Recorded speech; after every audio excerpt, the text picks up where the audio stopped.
My name is Anna Gillum. I work for Utah State University Extension in the Home and Community Department, and I live in Sevier County. My name is Kate Chappell. I also work in the Home and Community Department at Utah State University Extension. I live in Wayne County.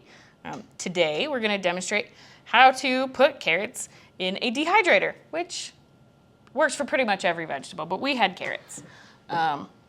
Food dehydrators can be used for lots of different things. Ours actually says some of the things on the lid. You can do many different things with your dehydrator. Our dehydrator actually has some of those things listed here for us. You can use it to make jerky, you can dehydrate meats and fish, fruits and vegetables, which is what we're going to demonstrate today, nuts and seeds, and herbs and spices. People also use food dehydrators to make their own fruit leather. So lots of uses, lots of benefits in your food preservation. Yeah, it's a good way to get the most out of your garden and to have a variety of ways to store your food. Today we're going to do carrots. I'm going to show you two ways to slice them. First is with a chef's knife. There is a right and a wrong way to hold a knife. The right way, pinch it between your two fingers, wrap your fingers around. This gives you a lot of control both sideways and up and down so that you don't slice off your fingers. Your other hand is going to act as your guide. Use the flat part of your knuckle right here against the flat part of the knife. And then as you move your hand, that decides what your slicing size is. Now, I have a culinary degree as well as all the other stuff I know how to do. So I've had quite a bit of practice. If you don't want to practice slicing, you can use another tool. This is a mandoline. Mine is from Japan. This is the take no prisoners, I will cut off all your fingers style. There are some family-friendly styles that have guides and finger guards. The number one thing to remember when using a mandolin of any kind, but especially one like this, is that carrots are cheap and stitches are expensive. So don't try to get every last slice of carrot out or you're gonna get your fingers. This one I've adjusted. There's a screw on the back that moves this plate, and I've adjusted it to the thickness that I want. And I'm just gonna slice some carrots.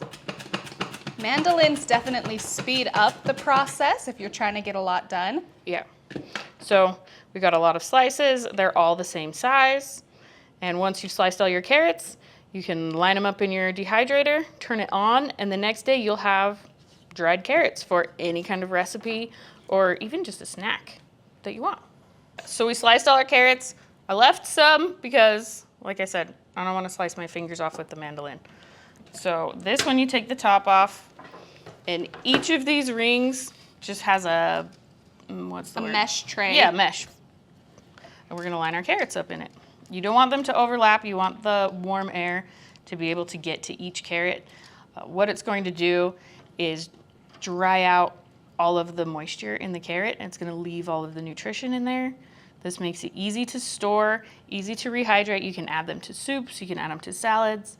Carrots are pretty sweet, actually, so you can just eat them like chips, put them in your hiking pack, put them in your car for a traveling snack, anything like that.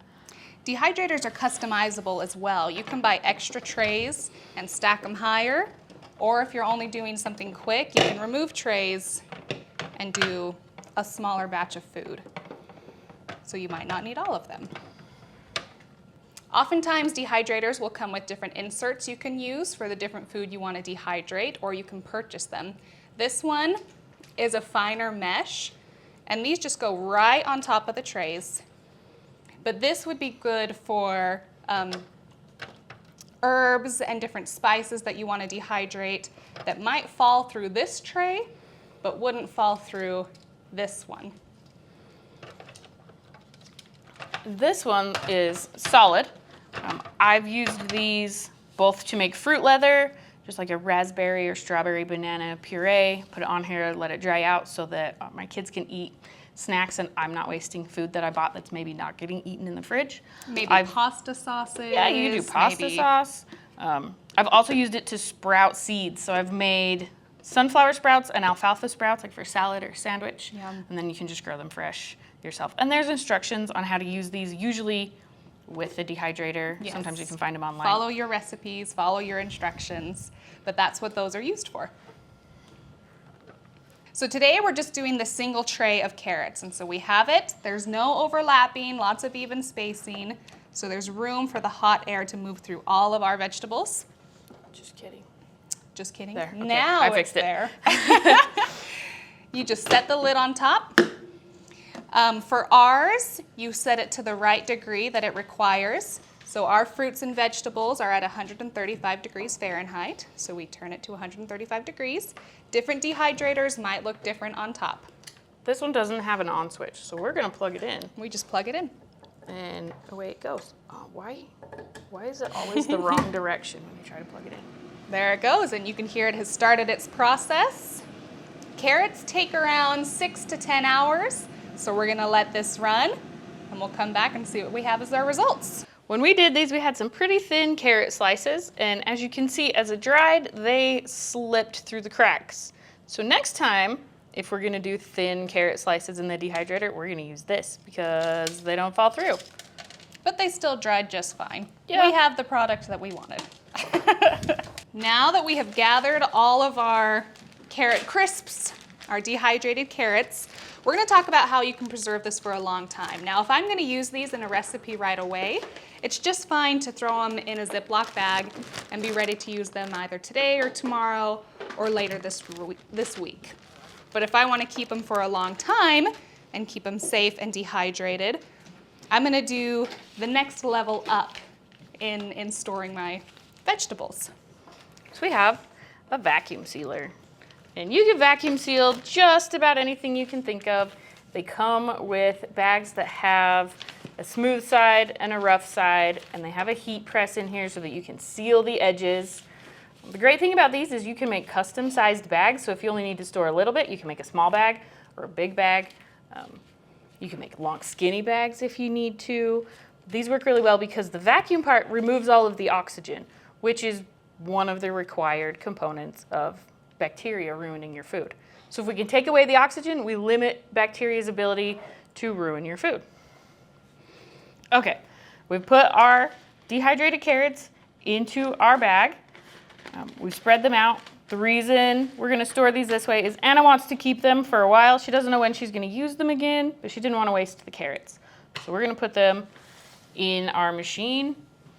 We want to make sure the opening is in this area, and then this is the heat strip that's going to create that seal. So we're gonna set this here, close the lid, press it until it snaps.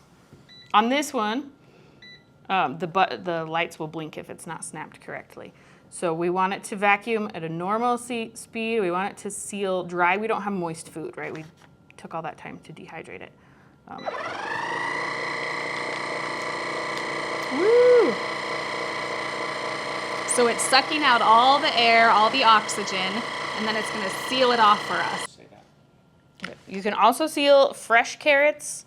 We're gonna put these in this bag. We're gonna stick them in the freezer and then get them out when we need them. But we don't want them to discolor or get freezer burn. So we're gonna take all the oxygen out. So once again, set it in, snap the lid. So other things that I have done in this method are, I've prepped recipes before. I'll put pork chops in marinade and seal them, stick them in the freezer, and then when it's time for dinner, all I have to do is get it out, defrost it, it's already seasoned. I can put them straight in the oven or straight in the skillet. I've gone as far as doing this with chili even, or soup, and I like freezing them flat because then when I want them to defrost, it's not like a huge container of soup, it's a flat thing. So defrost faster, you get dinner on the table faster. Would there be any concern of the vacuum sealer crushing some of the food when it's tightening? This one actually has a gentle button. Some of them don't, but when you're vacuum packing something a little more delicate, like a fillet, fish maybe. My brother spends a lot of time fishing in Alaska, so he's always sending salmon home. And I think he's perfected vacuum packing pieces of fish because you don't want to crush them by letting it vacuum all the way through. So this one has a gentle button. Sometimes you have to watch them. Some other machines have a manual override, or you can turn the vacuum on and push seal at the same time. It just kind of depends on which machine you have and what capabilities you're really looking for. But it's a great way to harvest anything out of your garden. You could get garlic or green onions, You can do apples this way. I wouldn't recommend bananas, they get too squishy. If you do apples or green beans or broccoli, things like that, sometimes you want to blanch them just to maintain the color. But if you're like me and you don't care what it looks like, stick them in fresh. Or if you're like me and you don't have a garden yet, buy in bulk, and then you still have fresh ingredients. Then you still have fresh at your ingredients home when you need them.